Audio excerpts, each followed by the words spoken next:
Yay. Okay, hello everybody. Welcome to another New Directors Dialogue with VLAF's Youth Jury 2024. My name is Valentina and I will be assisting with translation if needed. We are joined today by Nicole Chiamen, Director of Guian, and the Youth Jury, which is coordinated by Ana Tonso. Before we begin, we would like to pay our respects and acknowledge that this festival takes place on the ancestral, unceded territories of the Hunkaminam-speaking Musqueam and Tsleil-Waututh First Nations and the Squamish Nation-speaking Squamish First Nation. We believe that having access to the languages of our communities and our ancestors allows us to keep connected to culture. And at VLAF, we are very proud to be showcasing over 11 different languages from the region that is now known as Latin America. We hope that you can join us for the screening of Guian, which is taking place on Wednesday, September 11th at 2 p.m. at Cineworks. And our 22nd edition runs September 5 to 15 in multiple cinemas in downtown Vancouver, so check out our full lineup at vlaf.org. We would also like to thank our funders, Canada Council for the Arts, British Columbia Arts Council, City of Vancouver, Telefilm, Creative BC, STIR, and Canadian Heritage. And now I'll pass it on to Anita. Thank you, Valen. Thank you, everyone. Hi, my name is Anna. I'm the Youth Jury Coordinator here at VLAF, one of the many beautiful elements of our festival. The Youth Jury is formed by the selection of 22 Latin American film students from across the globe, but mainly from Latin American Canada, who join us both online and in person for activities and discussions such as these dialogues with directors of the New Directors in Competition section of our festival. Our amazing 2024 Youth Jury cohort will be in charge of delivering the Youth Choice Awards for Best New Directors competition by the end of our 22nd edition. We have Nicole Chi Amen here with us today, the Costa Rican-born Chinese director of one of these 7 films in the selection, Guian, a film that takes us through the personal journey of the director's family's history, her cultural background and experiences, described as the first and last imagined conversation between a granddaughter and a grandmother through language barrier. Guian is an amazing personal project, and we're very happy to have you with us here today. So I'm going to start off the question rounds by asking you a little about the essence of your project. If you can tell us in more depth of where the need to make this film came from, and we'll start from there. Okay, well, thank you so much for having me. I'm really excited to have this conversation with all of you. I really appreciate your time in organizing like this very refreshing conversation and chat with all of you. And just thank you so much for having the film in the festival as well. So Gian is really a film that had been with me since I was very small because um, I've always had this dissonance about my identity as a Costa Rican and as a Chinese. As you can see, I look completely Chinese. My blood is Chinese from both my grandparents' side, from my mom and my dad. And so I look like this, but I was born and raised here. I am a third generation Costa Rican Chinese. And so these questions about my identity, about like what I am in the inside and the outside, have been following me through my life and my experience. But I think I was not mature enough when I was small to understand or try to ask the questions that related to this experience. It was just like a dissonance.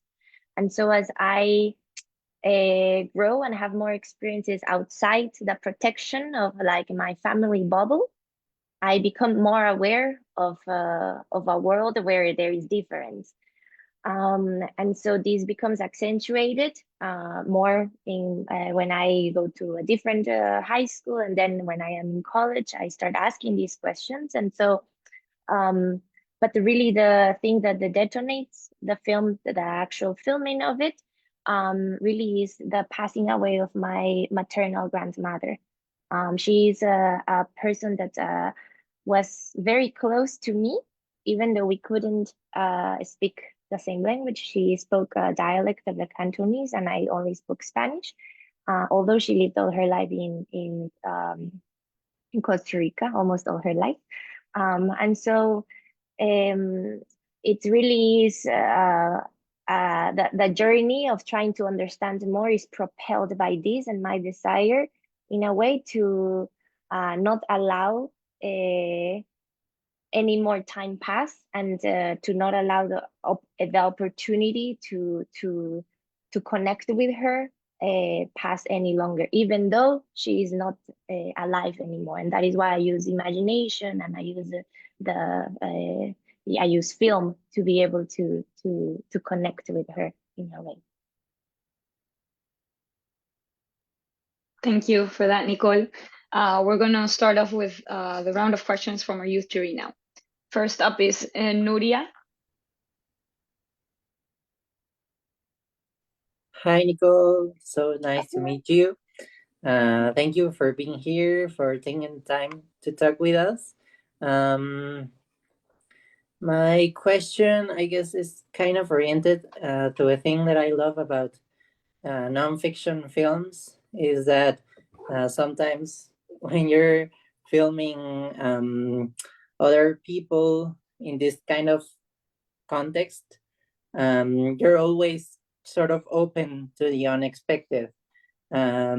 So I guess I wanted to ask you, how was the experience of working, collaborating with your family in this project, and particularly what kind of transformations did your relationship with your family went through while filming your film?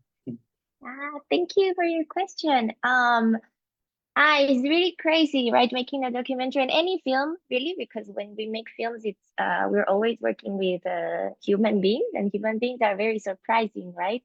So, in particular, in this process, I didn't know what to expect, what I would find, what I wouldn't find, and so I always think that this film has kind of the recklessness of my young self, like my younger self. This film took a long time to make, so I was very like much younger, more immature when I was doing it, and so I just threw myself to the adventure of like, especially the part when I go to China and I try to like form these bonds and these relationships with the family that is really far, that has been very far removed from like my reality in Costa Rica, and so it was very scary, but at that time I felt it was just an adventure, and I just kind of embraced the energy of that, of like going with a camera by myself and trying to do everything and all of this. And so I think it has this energy, right? And I think later, because the film took a time to do, I think it has the maturity of time, and like of me aging also and having other experiences. And so the the the narration of the film is really made in the post production stage, and it's like a more mature self, so it kind of has both my my my views and my relationships with family from the beginning, which were like very unexpected and very surprising. And then later, the narration is a little bit more evolved, and it has the essence of that already stronger bond, I think. And so that's why I think it's important that I made this film in such like a prolonged period of time, because it allowed for these two perspectives and for these relationships to kind of change like with time. And it's not only the actual relationship of like, even with my parents, who are my parents and are very close to me, but even that relationship evolved for me to understand a little bit more, like, oh, how their relationship with their own parents were, given that they spoke this other language, and like how they had like this cultural clash when I like put myself in a completely different cultural space. But I think it's really powerful to not only see the transformation of my relationship with my family during the shooting, but also when I have shown the film, because it really created it opened like a box to be able to, a door to really be able to have a dialogue about our family's history. And I remember very much like the time that one of my uncles that is really close to me, who is the son of Guian, he came to me after he saw the film, and it was very moving because he said, "Oh, your film made me feel a little bit regretful because I was her son, and I never asked her these questions. I didn't try either. I've never been to China. I've never asked these things, but that a realization opened a window for us to talk about uh, my experience and like his questions, and like even have like a conversation about it with the rest of like the family. And so I think that is kind of the powerful um, matter that we're working with in film, which is like a human beings and how everything is evolving throughout the different parts of the process. Thank you. It's so nice listening to you. Thank you. Thank you, Nicole. Thank you, Nuria. Up next, we have Ximena. Hello, Nicole. Thank you so much for your film. I really liked it. I felt it like more like almost a letter love to your grandmother. And my question is, I have two. And the first one is like, did you find any answers about your identity during viewing the film?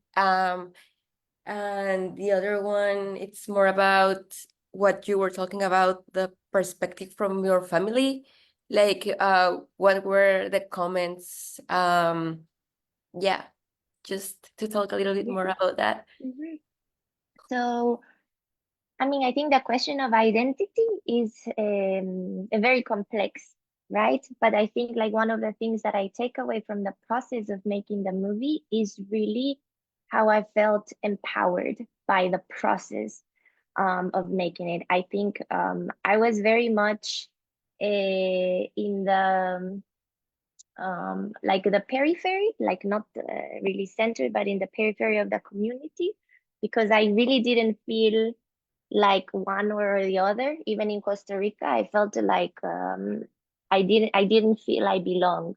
And after the process, I realized no matter if I can completely master this language that is so difficult, or if I don't never will never really know all the traditions or all that it means to be a Chinese, in China. I am still Chinese. I kind of felt empowered to say I am Chinese too. I think I had always had this kind of hesitation in a way. And so the film really empowered me to um, feel like I belonged and that I have a place in the world, because not only making the film gave me experiences that in learning the language and the culture, but also meeting other people or meeting other Costa Rican Chinese, meeting other Chinese from the diaspora in the world, and to understand that we are in the world, we exist, this beautiful mix exists, and is worth celebrating and making visible, and that to understand there is a lot of Asian Latinos out there, and that we deserve a place, right, in media too. And so I think is mostly I feel empowered and less alone in the world. Um, and I think even it translates in the way that I am able to create relationships with other like Chinese people and Chinese from the diaspora, because I used to feel very far from this. I purposely kind of separated myself, and I didn't. And through the process, I made my first like really Chinese Costa Rican friends, and really other like Chinese friends in China. And so I think that insight to the culture, because it is very different, um, allowed me to say, yeah, I am Costa Rican and I am Chinese, and I have this duality in my being. And the other question was about the family, so like the comments and these like their reaction. I think the strongest reactions that I got is perhaps the the the sons, like, yeah, like my uncles and my uncles, because they are very reserved, and I think more than words, it was how when we premiered it in Costa Rica, how heartfelt it was, how they would hug me and how they would cry about like what they had seen and how like identified they were with the film, without necessarily expressing with words, but more like I could see it, how it was an emotional journey. And I think like that was very important to me, because more than a factual telling of a story, this documentary is not really like, oh, she arrived in 1940 and like this kind of telling. It's more emotional journey.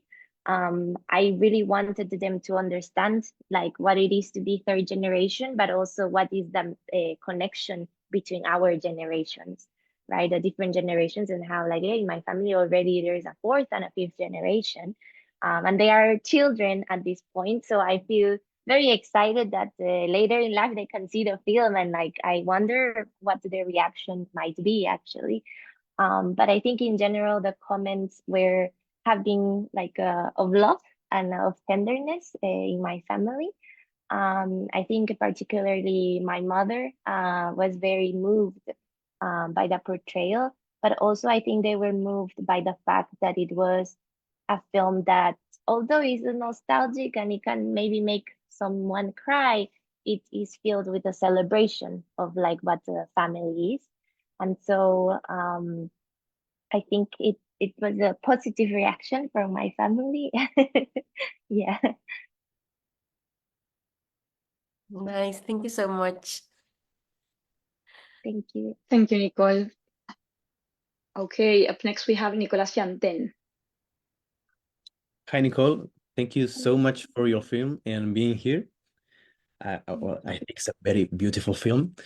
Yeah, and grandmothers and grandfathers are a treasure everywhere in the world, I think. And it's a beautiful portrayal, even though we don't actually see, but we see her through your family, through your words. So that's very moving.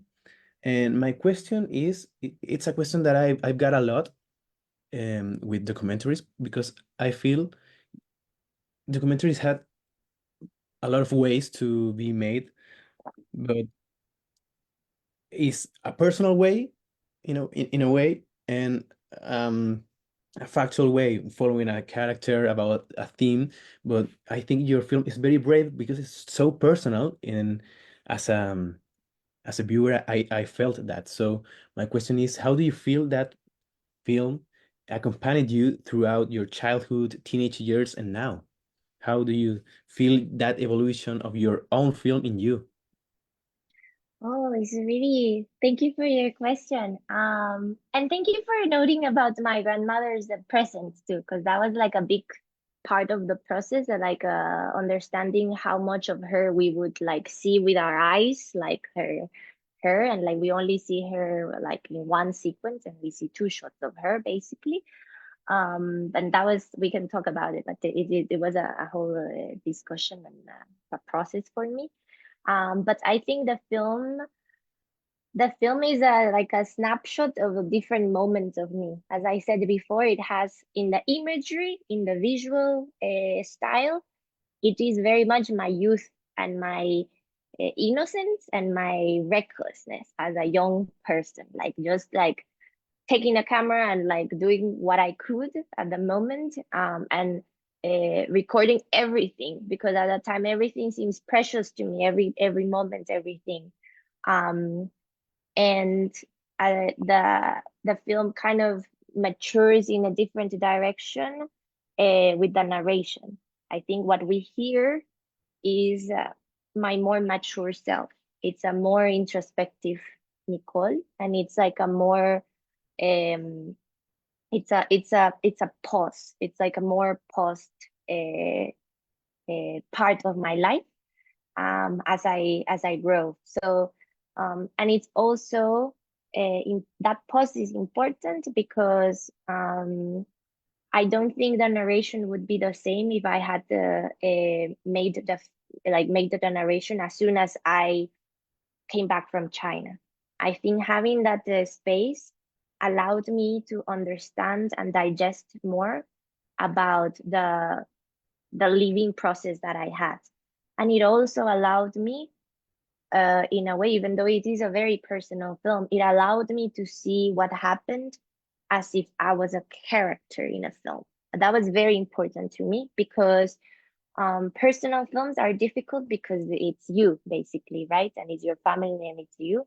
But for me, in the process of the film, even in the way that I verbalized um, about the film, and with my editor and my producer, we started developing this talk about Nicole the character, like kind of this third person thing, because it's really hard to not put the judgment when you're like, it's because I was sitting there and I was doing this, but it's like it's separate from like your whole person, because a film is a snapshot of a moment of a time of a person, but it's like just a sliver of that, right? So for me it was important to have that kind of distance at the same time. So it's kind of a push and pull of like how close you are, but also a little bit distant. And I think that is something that you can only discover through time and through collaboration. For me, it was very important to have an editor too, to be able to kind of have that separation as well. I didn't have an editor at the beginning. And so I think like, although it is a portrait of me as like I am younger and like a little older too, I needed a third person that would give his insight as a person that is not from the Costa Rican community, as a professional editor, as someone that is a storyteller as well, because I needed that distance as well. So it's a interesting mix of things. I don't know if I answered your question, but yeah, Yes, perfect. Thank you so much. thank you. Thank you, Nicole. Up next, we've got Nicolas Vega. Hey Nicole, nice to meet you. Hello, nice Uh, to meet you. yeah, so I really wanted to see this film because a while back, a fellow Costa Rican filmmaker told me about it. Ah, And you mentioned a little bit about identity. So I feel the film has a powerful exploration of identity and heritage. And my question is, how the process of the film of filming in both Costa Rica and China contribute to this film exploration of cultural duality and the complexities of immigrant experiences. yeah, I think like for me, it was very important to make a film that would not only appeal or be interesting for a Chinese Costa Rican. I wanted it to be the broader immigrant experience, which I think is a very universal. And I think like there's a lot of like meeting points when you are part of a diaspora and you have this duality, right? Um, and so it was important for me to be very specific about the details, but also to allow for emotion and feeling that is very universal. Um, I think it wasn't necessarily premeditated. It would be really it because the film really is kind of half Costa Rica, half China. It wasn't really like I planned for that. It just kind of happened. I when I started when I said I want to make this film, I didn't know that I would be able to go to China. But I think if I hadn't made that trip and stayed there, I actually stayed in China for a prolonged period of time. I think the film wouldn't be what it is because it wouldn't bring me, it wouldn't have brought me um, the true living experience of settling down in a different culture, which is what my grandmother did. I think like there's a lot in the film that you don't know and you can see, which is like I stayed in China for a year and a half actually. I didn't just go to the place. I stayed there for a long period of time. And although that is not in the film would not be what it is if I hadn't experienced that. Because in a way, I put myself in the position of my grandmother, um, and like threw myself into like this unknown in the same way that she did, right? In like kind of an inverse way. And so I think like maybe these details don't come explicitly in the film, but if I hadn't had this uh, moving around to different countries, I don't think it would have the same depth, I think. And yeah, I think like that I think that's why it's important for me that it had both countries as well. Um, yeah. Thank you. If I just quickly can ask, also what gear do you use? Because I think it's just you with the camera, but the look of the film is really, really beautiful in every shot. Thank you so much. I think it's kind of crazy because I use the most basic thing in the world. I use like I had a very old, well, not old. At that time it was new. It was precious to me. It was like, oh my God, this is beautiful. But it was not very high end. It was a DSLR. It was a Canon 60D, very basic. I used, before I came into film, I really like still photography. And I always like prime lenses, so no zoom lenses. I don't like to use this kind of a lens because I like, if I need to go close, I want to go close with my body in a way. Especially for documentary, it's a little bit counterintuitive because people say it's better that you have a zoom and you can have all these options without like. But for me, I did the opposite, and so I had this, and I think that helped because um I think it helped the intimacy of the film, like how when I'm close, I really am like literally next to the person and so on. It was a 50 and a 20, it was a 50 and a 24, like two of these. It was a very basic Canon prime lens. And that was it. I think I really owe it to Chisco Arte. He's my colorist. He's Costa Rican, and we worked a lot on the look of the film so that it had this nostalgic, this very texturized kind of feeling. But of course, given that I was alone doing everything, I couldn't have and I didn't have any money. Also, I couldn't really do with like a crew, and I also couldn't do with like more like with an equipment that wasn't something that I owned already. So it was more given like the circumstances.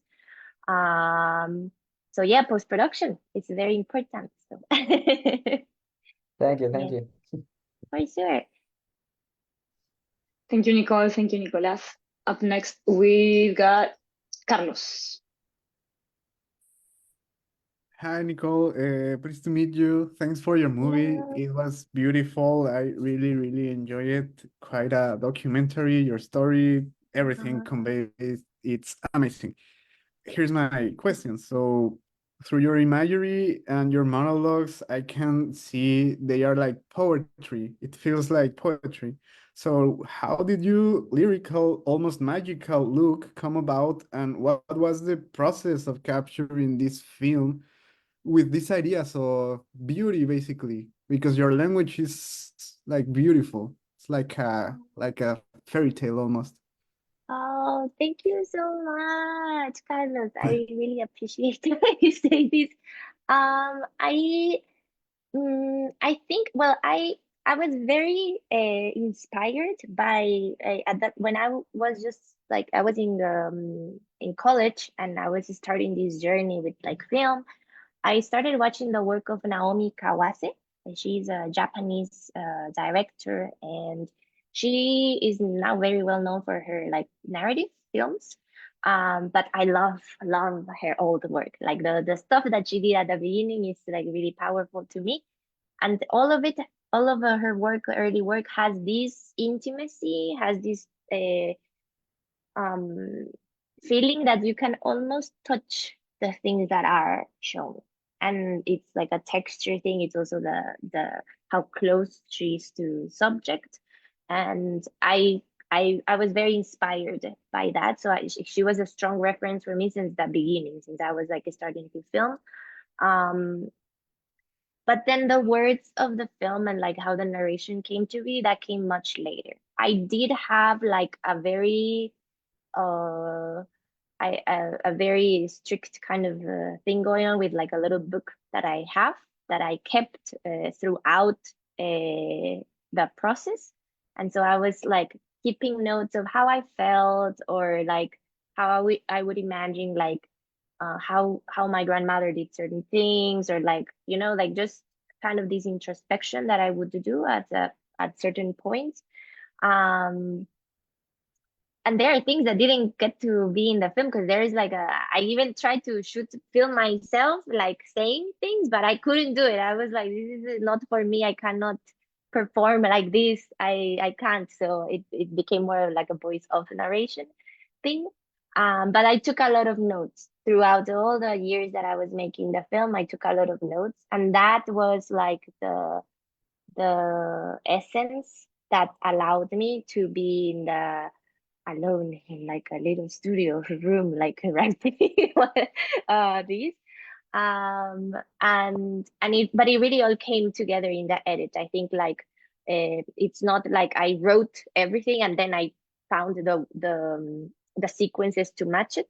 It was actually the other way around. We started to build the sequences. There were some sequences that I already knew that were a little bit like this, but I that was really a lot of work with my editor, Robert. And then it was really like as we were editing and I would see the sequences, I would understand how words could maybe come into play and to be better understood for an audience. At the beginning, I wanted it to be a more quiet film, to be honest. I wanted it to not have so much narration. But as the process evolved, I realized that I wanted to make a film um, that could be more digestible, that it could be more like that it could touch people, and that it could have more context. You know, if these images didn't have any context, I think they would be a little bit void actually of meaning. And so I needed to complement these both things, and that is why, in a way, I wanted to make a film. Right? It was not like a still photography book, or it wasn't just like a podcast. You know, it's the merging of these two worlds. And so yeah, it was a long process of insisting in the narration. The narration was, I think, the hardest thing of making this film. It took many iterations and a lot of feedback from like my producer and my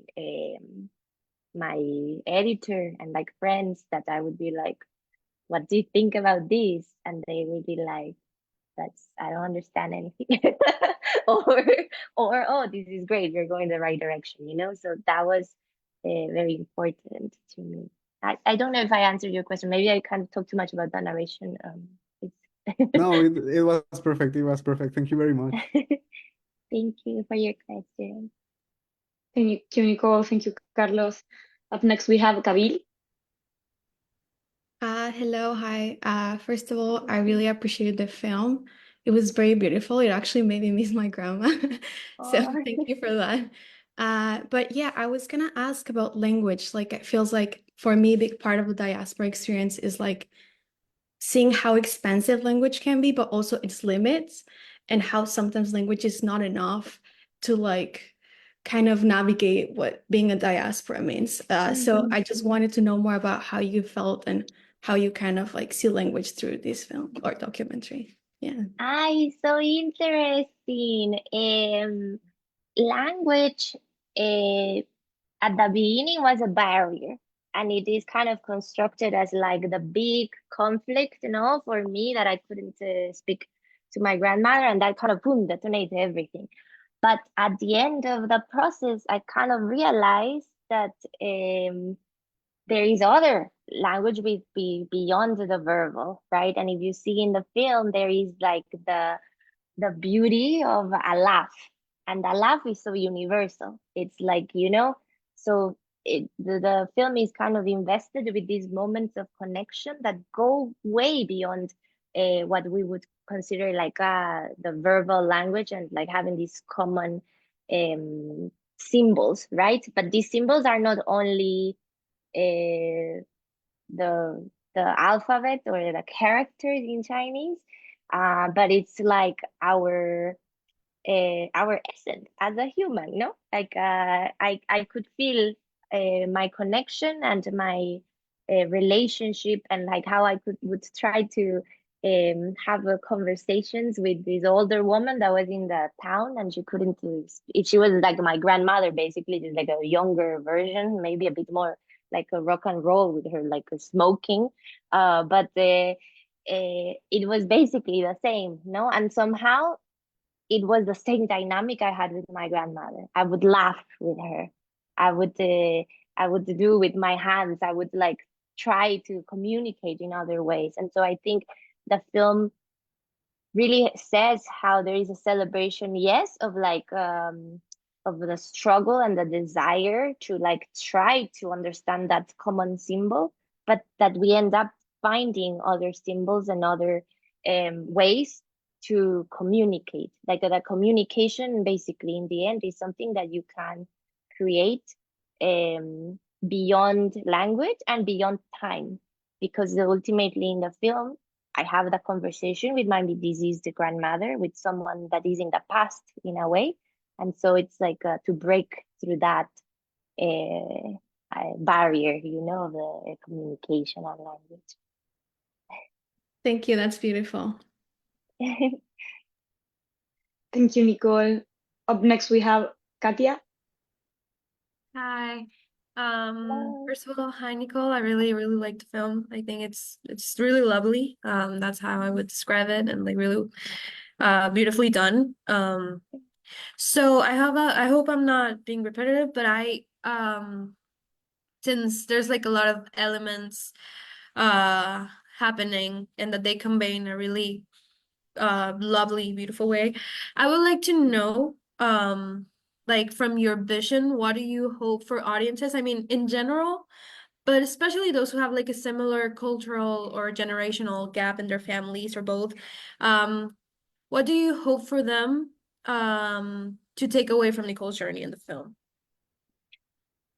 I think it's a bit cheesy maybe, but it's to not give up on like trying to make this connection. And I think it transcends family matters even, because it's like it's just a matter of trying to connect with someone that is where there seems, like we said, there seems to be barriers, there seems like some difficulty, but you actually can make a really beautiful connection with another person and understand that other person beyond those differences. You know, the film is really it is a very personal, it's very much dedicated to my family in a way, but I think it has this broader message of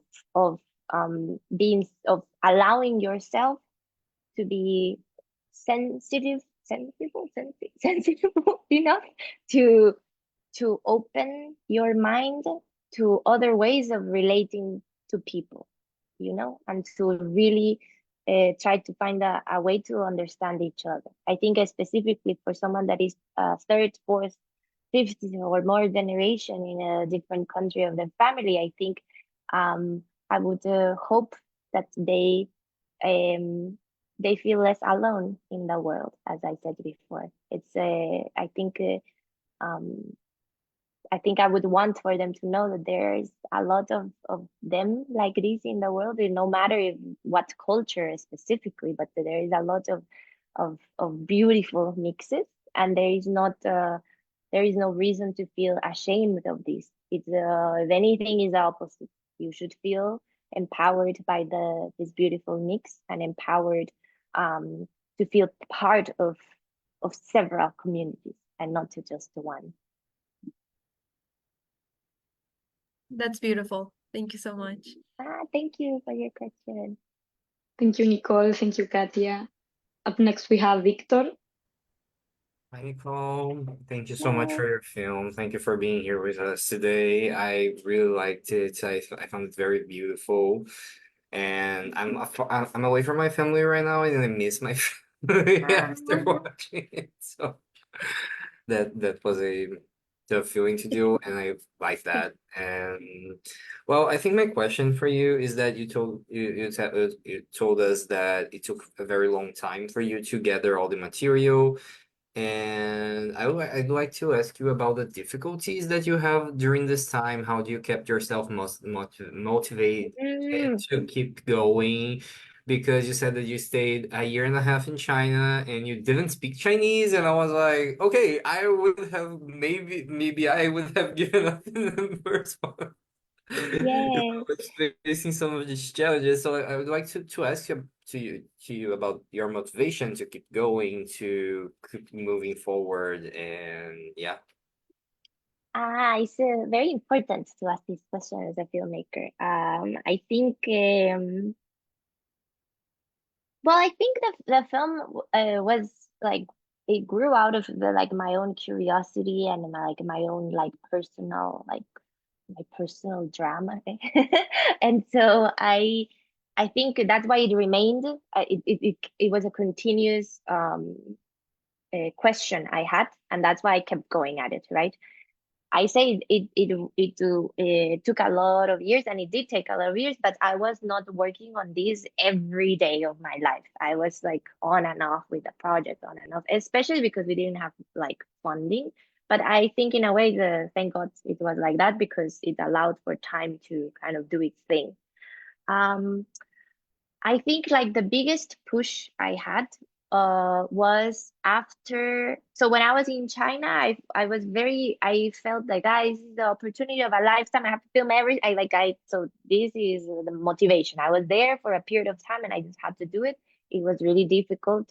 I was China is a very particular place in the world. It can be very isolating, but that isolation kind of helped me like be more introspective. Film is something that you do in collaboration, but it is also something that you have to do alone at the same time. And so I think it was good that time of like meditation. And then when I came back to Costa Rica, um, at that time I didn't have formally like a producer, like a team, like a proper team, like attached to the project. And so it was through a conversation with a friend that I was feeling like, oh, maybe I need like someone to keep me motivated. And this is how the film kind of took like a push because I had this producer, Alejandra from the Noche Negra Producciones. And she uh, I think like the funding cycles, it kind of kept me like motivated. Like, okay, I have to apply this thing. Okay, I have to do it. And so I know they are kind of like a course, but it's also like I think I try to see it as something that keeps me motivated to continue doing and to keep thinking about the project, right? And so, but really, when we got the first funding that we got, I think that was like a big push of energy because it also, in the process of writing these applications, terrible things, I kind of became more strong about my conviction of making the film because I realized how important it could be for my community in Costa Rica. There is a big void in all of Latin America, but especially in Costa Rica, there is really no documentation about the Chinese Costa Rican. There's not really a lot. And if there is any, it's really very centered in the male experience. It's like, the Chinese businessman, the Chinese man from like I don't know how to say it, like the Chinese associations of each country, and this is like very well known, but these are all male centered. And so I was like, what happened with the women? And so I thought like through this understanding that yes, this is a personal film, but in the public sphere, it has a place because it tells of a community that has been forgotten in a way or like made invisible in some way. And so that was, I kind of felt more like I need to finish this thing. Um, and as I continued, I think the biggest motivation also was when I had like my team, which was basically my producer and my editor. My editor played a really key role, and in having these like kind of exchanges, I became even more motivated, because then I had to explain to another person why I wanted to make this feel, how I want to make this feel, how is this sequence going to be, how I want you to feel about this. And I found that to be very stimulating. If I had been alone the whole time in trying to edit this, because at some point it was me just trying to edit the thing, I don't think the film would finish. So I think like it's very important in a film, even if it's super, super, super like personal and intimate, you should have someone else, so a collaborator, someone else that can keep take you by the hand and keep going together in a way. And I think that is the beauty of film in a way too, to have that collaboration. But that was very important to me, to have my film family and my family kind of intertwined into this movie, and just kind of kept pushing to make it happen. Thank you so much for Thank you, Nicole. Thank you, Victor. Up next, we have Diego Minor. Hi, hola, hi Nicole, sorry, Hola. perdón por no poder enseñar mi cara, estoy teniendo unos problemitas de cámara. No te preocupes. But yeah, no, I just really wanted to say like thank you so much for your movie. It connected with me a lot. Because my own grandmother passed away like less than a month ago. I'm And so sorry. no, that's okay. Like it brought up a lot of things, but it also really made me appreciate my own culture. I'm in Vancouver right now, and so being an immigrant, it brings out a lot of things. So thank you for that. So it really connected. And yeah, I think it's also a very important movie here in Vancouver, because there's also a lot of Chinese immigrants here in Vancouver, and I've met a lot of um, Chinese Canadian people that have the same struggles and the same thoughts that you do, even though it's almost a completely different context, right? Um, and I guess I just wanted to ask you, once the footage was done, once the footage was taken, you had everything, you had the funding.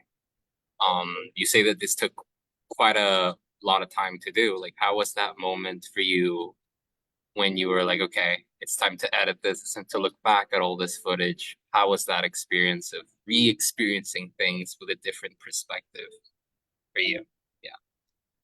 Thank you. I it's interesting because I never stopped looking at the footage. I was like, as I was like filming, I kind of kept like an eye on it. I think like the biggest, the biggest discovery in the edit room uh was when I passed the footage to my editor. Like that first moment when he would see all the footage and we would have to translate stuff. That was like really amazing, because most of the stuff that happens in the little village I kind of understood but not really. And so in that moment when we saw the footage and we had translation over it, I was like, oh my god, they were saying this the whole time. Like I didn't had no idea, it was kind of a rediscovery years later in a way. And I think that was beautiful because it allowed me to see to reconnect with the film as if it had happened yesterday. Like it was just kind of like a very um like as if it like new information. And I think that kind of refreshed the process of editing the film, in particular those scenes. And then I think while we were working in the edit, and like we were starting to when I was starting to work with my editor, I think it was also very like that, because some time had passed since I had been in China. I realized how much I had to digest it, and how much I had assimilated a lot of things from the Chinese culture, which I was like, oh yeah, I know all of this stuff. But I realized that I omitted a lot of that context at some times. And my editor was amazing at being very honest to me and saying like, no one knows this. No one knows about the bills. No one knows about this specific thing that you guys do.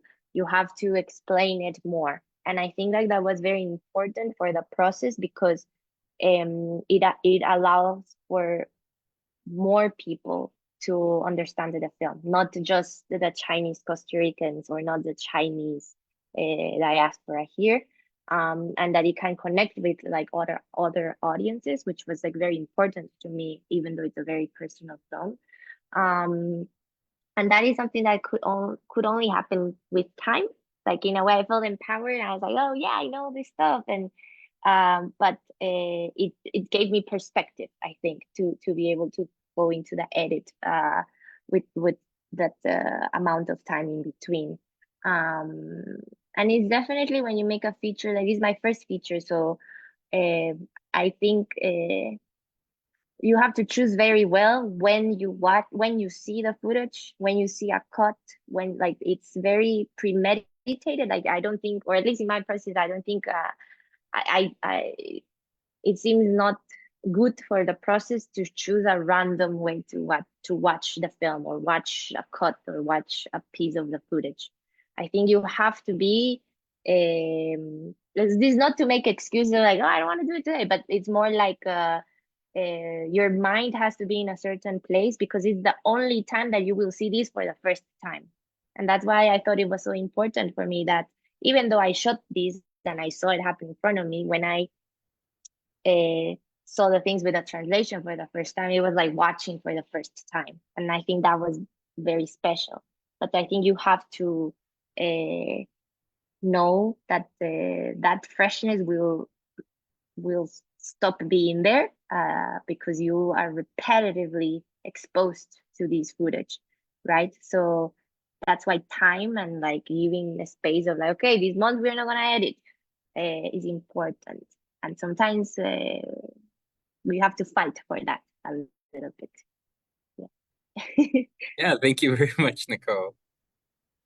Thank you. Thank you, Nicole. Thank you, Diego. We're almost out of time for today, so we're gonna go with our last question. Nicolas Yanten. Well, thank you so much for letting me ask another question. That it's kind of related what you said earlier to me, that separate the Nicole person and Nicole character. I don't know if you've seen Malqueridas by Tana Gilbert. Oh, I haven't seen Well, it. it's fabulous Chilean documentary that also uses narrative, but it mixed fiction and documentary. So Mm. my question is, if you ever felt in the editing room that you crossed the fiction line in your film, and how you dealt Mhm. with it. I think I don't really like to divide fiction and non-fiction work. I think like all our stories, right? I think documentary, um, when it's like more like a strict, like really strict documentary, it's like, oh, this kind of is rooted in reality, this, da, da, da. But you are choosing a part of reality. You are choosing a perspective when you in a film, especially. I'm not talking about journalism, but then more like a film. Like like you are choosing. Uh, you have a position, no, to when you tell this film. So for me, I didn't really think uh, about what is narrative and what is non-fiction, like non-fiction and fiction. What I wanted to do and explore, and I am very forthcoming about like the narration is a construction, right? It is something that I construct. Whether my grandmother would agree with it or not, I don't know, right? But it is my construction of like what I would imagine from with her. And so I think if you approach it with honesty, um, you are just telling a story, I think. I try to, of course, remain true to what I believe is my personality and what is my parents' personality and like the people that I met's personality. And I try to be respectful of who they are. And I think that's very important, whether you do a a narrative film or not. Like you have to be honest about these processes. I think everyone in the film knew they were being filmed because I wanted to make a film. You know, there was no hidden, like, especially with my mother, I had some trouble with the interviews because she's a bit self-conscious. And but I would never secretly film her. This, I think, is, I would never do that. I don't like to do that. I think is it goes against what I think is right in any sphere, you know, whether it's fiction or not. Like, I just don't think it's how I want to work. So I think it's more about the honesty that in which that you inbuilt in the process of what you are making. You know, Guian is a non-fiction film because it's portrait of my family and all of this. It's more like as an essay kind of a way. But I have short films that are more narrative, but I use the tools of documentary to access the stories, to access the characters, and then we make this fantasy, this kind of made up story, but it has the essence of who they are because I work with natural actors. So it's kind of like the mix of both words is very special because there is nothing more beautiful than reality, than what we experience every day, you know. So I think like to make a portrait of that is kind of what I aimed in a way, but we can never assume or say like because it's documentary is not cutting through truth. I say the Nicole in that movie is a sliver of who I am, and the one that you see of my mother is a sliver of who she is, but it's not the whole person, right? Or at least that's how I consume, and that's how I consume film, and that's how I make film in a way. Thank you so much.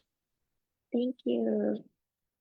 Okay, we're all out of time for today, Nicole. But I just wanted to tell you, thank you very much for being here with us today, for answering all our questions, for all the beautiful questions the youth jury made, and for letting us be a part of your process. When it's a personal movie, it's always, you're letting us into your experiences, your family, and your grief. So thank you a lot for being here today, Nicole.